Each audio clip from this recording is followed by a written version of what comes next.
लाला को जन्म है गयो और कछु दिना बाद श्री कीर्ति मैया को अब जैसे यशोदा मैया को प्रसव के गुण अनुभव हो रहे थे, ऐसे कीर्ति मैया को भी अब प्रसव के गुण अनुभव होने लगे।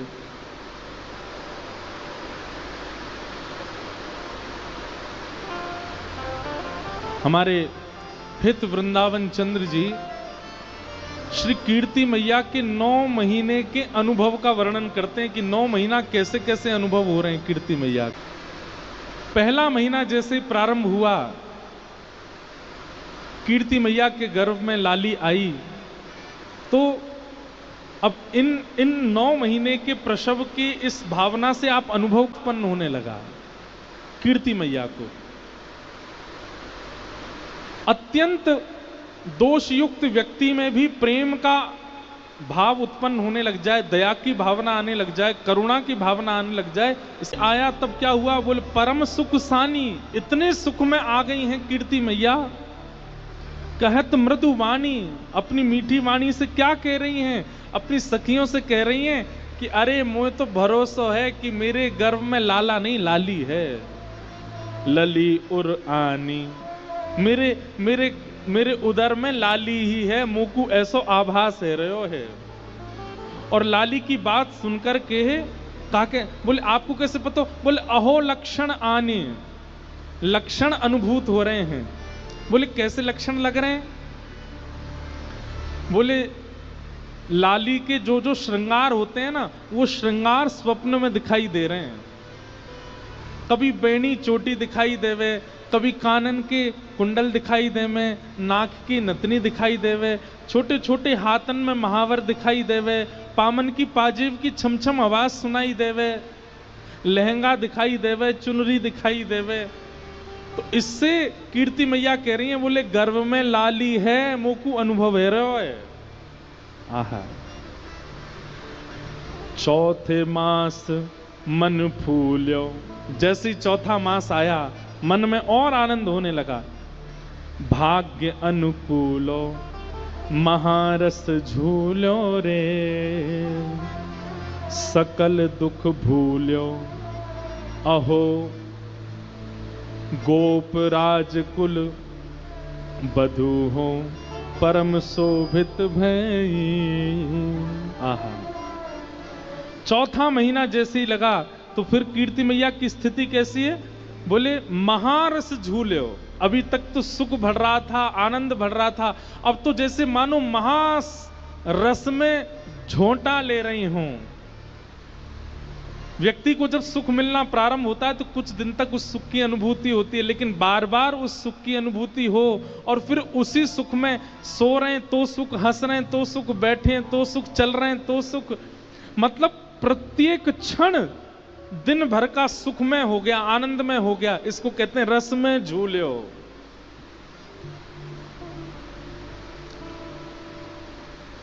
पूरे दिन में हम लोगों को कभी कभी सुख का अनुभव होता है, लेकिन सुबह से लेके रात्रि तक, फिर रात्रि से फिर सुबह तक सुख ही सुख का अनुभव होता है। उसको कह रहे हैं सुख में झूल्यो, महारस में झूल्यो। कीर्ति मैया को कैसा अनुभव हो रहा है, बोले हर क्षण सुख का अनुभव हो रहा है, महारस झूल्यो। और फिर क्या करिए, बोले सकल दुख भूल्यो। जब सब लोग इधर देखो, इधर देखो, यहां पे इतना सुंदर भाव चल रहा, कहां देख रहे हो। जब प्रसव में गर्भ में बालक होता है तो मां को कभी कभी पीड़ाएं होती हैं, तो कह रहे हैं कि वो प्रसव पीड़ा का अनुभव ही नहीं हो रहा है कीर्ति मैया को। वो तो मानो जैसे परम सुख में झूल रही हैं, महारस में झूल रही हैं, ऐसा उनको अनुभव हो रहा है। आहा, और फिर 5 मास जब आन्यो, 5वां महीना प्रारंभ हुआ कीर्ति मैया का। और फिर क्या हुआ, 5 मास जब आन्यो, देख कुटुंब सिहान्यो। आहा, नगर जब जान्यो री, आते मास सहेली, नहीं तजत अकेली, कहत सुनो हेली रे। 7वां महीना जैसे ही आया तो शाम को सखियां जब सेवा करके जाने लगती हैं तो कीर्ति मैया कहती हैं, नहीं तजो अकेली, अब अकेली मत छोड़ो, मेरे पास ही रहो। भैया कछु पता ना है कब कौन सी खबर आ जाए, कब कौन सी, मतलब कीर्ति मैया को इतना उन्माद है हृदय में कि मैं कहीं जल पीवे के काजे भी उठूं तो मुंह को श्रम हो, वह श्रम से मेरे गर्भ में जो लाली है वह को कहीं श्रम नहीं है जाए। इसलिए सखियों को कह रही हैं, अपने सब सामग्री लेके मेरे घर ही आ जाओ, मुंह को छोड़ के अकेले मत जाओ, यहीं मेरे संग ही रहो। 7 मास सहेली नहीं तजत अकेली, कहत सुनो हेली रे, रहो संग भेली। सबको संग रहने के लिए कहते हैं। अहो भांति भांति समुझाए गर्व रक्षा करी। गर्व के बालक को जिससे सुख हो वो सब कर रही है कीर्ति मैया, अति आनंद में है।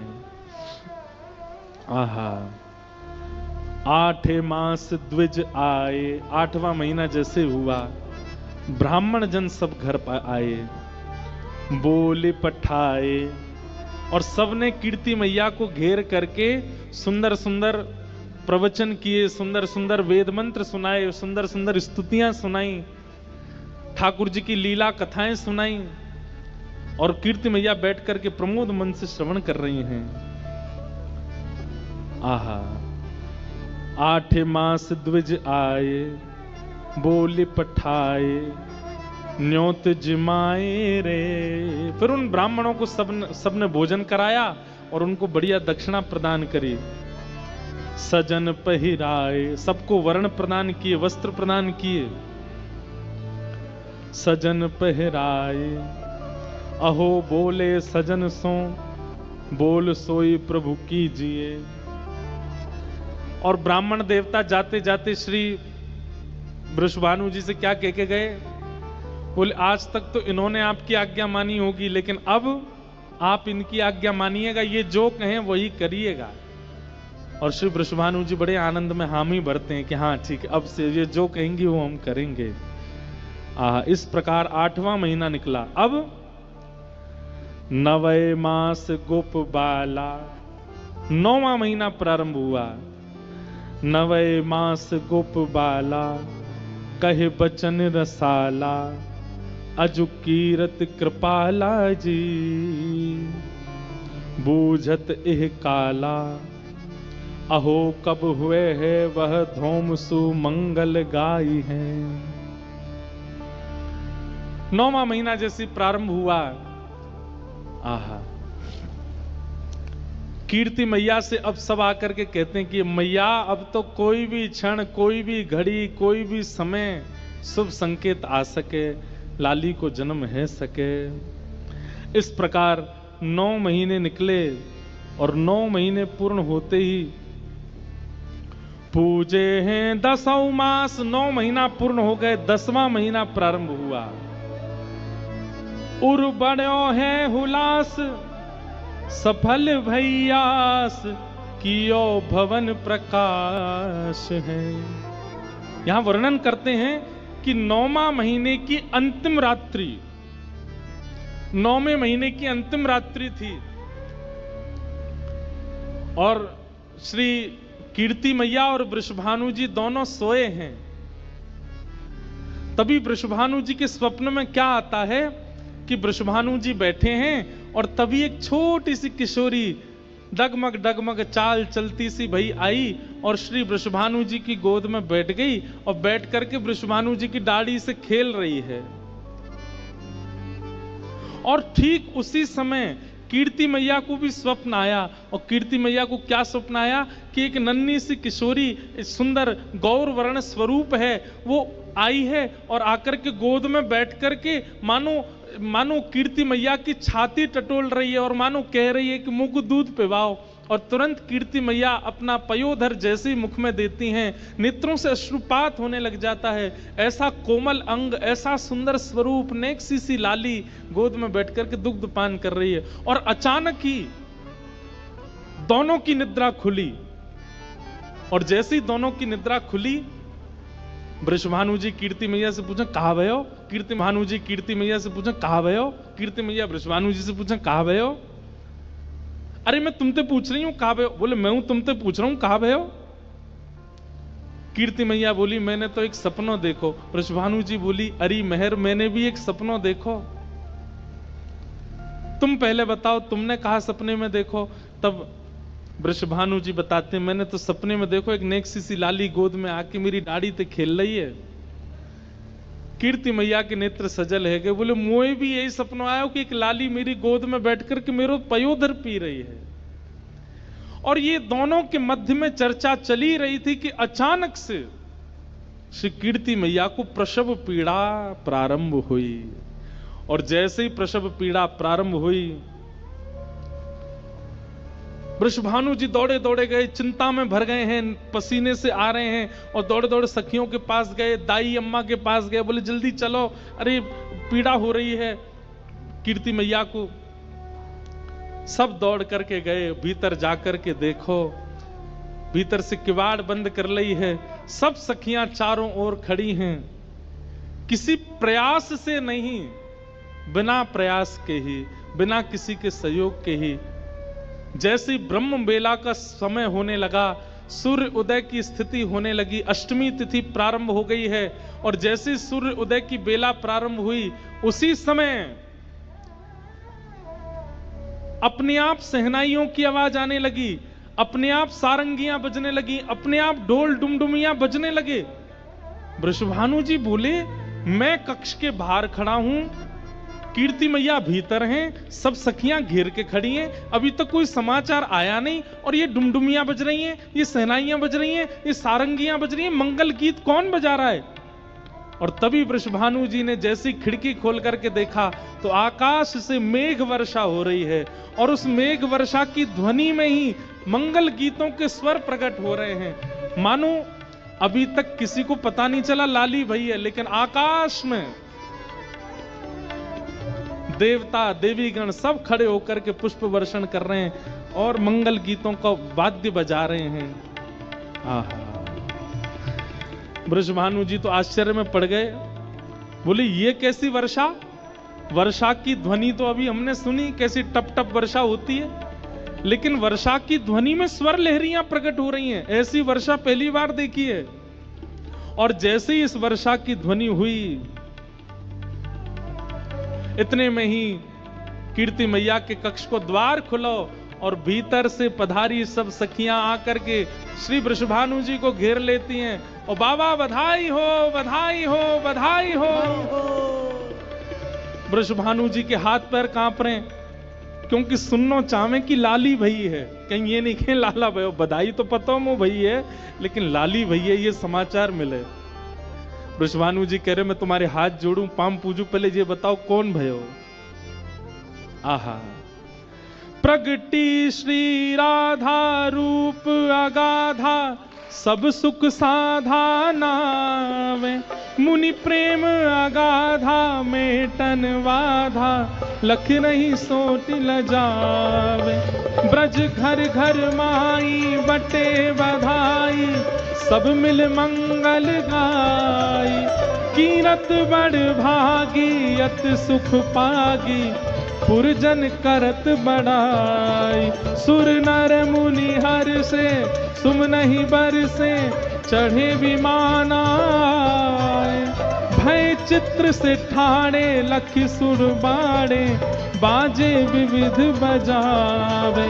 नारद सनकादि शिव ब्रह्मादि, भृगुआदिक मुनि जेते, इंद्रादिक जे जहाँ सू करते तहाँ, आए सजन सवेते।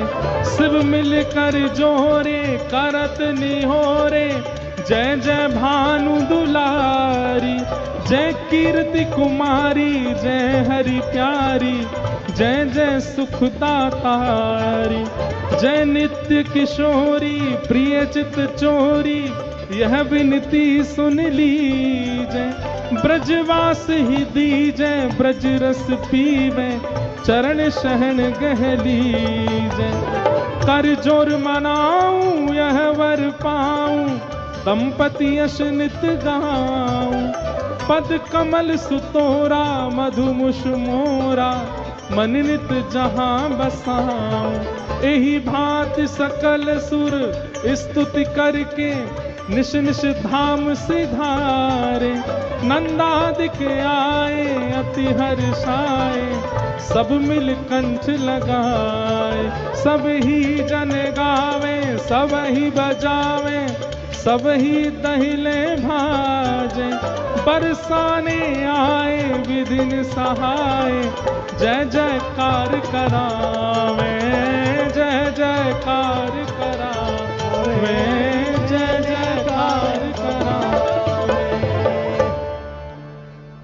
बोलो वृषभानु दुलारी की जय। ऐसी जय बोल करके सब किरकिरो कर दियो आपने। बोलो वृषभानु दुलारी की आहा, जैसे ही पता चली वृषभानु जी को कि लाली भई है, वृषभानु जी तो इतने आनंद में भर गए। जानो तो चाहिए कीर्ति मैया के पास, पर दौड़न लगे भवन के बाहर। सखियां दौड़ के बोली, कहां भयो, कहां को जा रहे हो? अरे भवन उधर नहीं है, इधर है। तब वृषभानु जी बोले, मुंह को पतौली चल रही है, ऐसा लग रहा है कि कमरा बदल गए हैं, खिड़की बदल गई है, कचू है रहे हो भीतर से। अरे सखियों, मेरी स्थिति नहीं है भीतर जावे की, तुम आओ मुंह को पकड़ के ले चलो। और सब सखियां मानो जैसे कोई बहू को पकड़ के ले जाती है, ऐसे वृषभानु जी को पकड़ के भीतर लाए हैं। और तभी देखिए, आहा, कीर्ति मैया के बगल में ऐसी मानो जैसे कमल दल खिल गया हो, कमल किसी कली खिल गई हो, ऐसी किशोरी जी का सुंदर स्वरूप विराजमान। आज अपने भाग्य की सराहना श्री वृषभानु जी नहीं कर रहे हैं, देवता भाग्य की सराहना कर रहे हैं वृषभानु जी के। ऐसे आनंद में भर गए, हृदय से लगा करके नेत्र सजल हो गए। बंधुओं, एक बात कहें, लाला जन्म होता है ना तो घर में उत्सव होता है, पर जब लाली जन्म लेती है ना तो माता पिता के नेत्र सजल हो जाते हैं, नेत्र करुणा से भर आते हैं, भाव से भर आते हैं। और एक बात और कहते हैं हम, लाला जन्म लेता है ना तो पिताजी माताजी बड़े खुश होते हैं, चलो हमारे भाग्य का दीपक हुआ। लेकिन लाली जब जन्म लेती है ना, तब पिता को माता को अपना कर्तव्य समझ में आने लग जाता है। हम तो भैया देखो, हमारा तो आप लोग अनुभवी बैठे हो, पर पुत्र का जन्म देना भले सुख देता हो, पर लाली का जन्म देना कहीं ना कहीं आनंद देता है। पिता को ऐसा लगने लगता है कि अब मेरा जीवन किसी के लिए है। पुत्र को देख करके तो ये लगता है कि चलो इसका जीवन होगा, पर पुत्री को देख करके पिता को लगता है कि मेरा जीवन किसी के लिए है, मुझे अब व्यवस्थित जीना है, इसके लिए जीना है, इसके लिए करना है। कहीं ना कहीं अगर पिता पहला जन्म उसके घर में पुत्री का होता है, वो पिता संभला रहेगा जीवन भर, क्योंकि कहीं ना कहीं पुत्री जन्म लेकर के पिता को समझा देती है कि आपका जीवन ऐशो आराम सुख संपत्ति भोगने के लिए नहीं है, अब थोड़ा व्यवस्थित हो जाइए, थोड़ा समझदारी से जिए, हम आपके घर में आई हैं। वृषभानु जी आनंद में भर गए। आहा, गोद में ले लिया। लेकिन वृषभानु जी बहुत देर तक बैठे रहे। कीर्ति मैया बोली, कहा भयो? अरे मैं इतनी देर से याकू लेके बैठूं जी, अपनी आंख का ही क्यों ना खोल रही है, ये अपनी आंख का ही क्यों ना खोल रही है। कीर्ति मैया बोली, अभी जन्मी है, श्रम भयो है, थोड़ी देर आराम करेगी फिर खोल लेगी। वृषभानु जी बोले, ठीक है, तो मैं अब जाऊं, व्यवस्था करूं, वैदिक मंत्रन के काजे ब्राह्मणन को बुलाऊं, गौ सेवा करेंगे, गौ पूजन करेंगे, आराधन करेंगे, सब व्यवस्था। लेकिन जैसे ही लाली आंख खोले, मुंह को बुलवाई ली हूं। कीर्ति मैया बोली, हाँ चले जाओ। वृषभानु जी बाहर गए, अटारी पर जाकर के पूरे बरसाने को खबर दे दी, भैया बधाई हो, आप सबन के आशीर्वाद सो और सब जनन की कृपा सो हमारे घर लाली को जन्म भयो है। आहा, सब लोग आनंद में भर गए, सब लोग झूमन लगे, आनंद में भर करके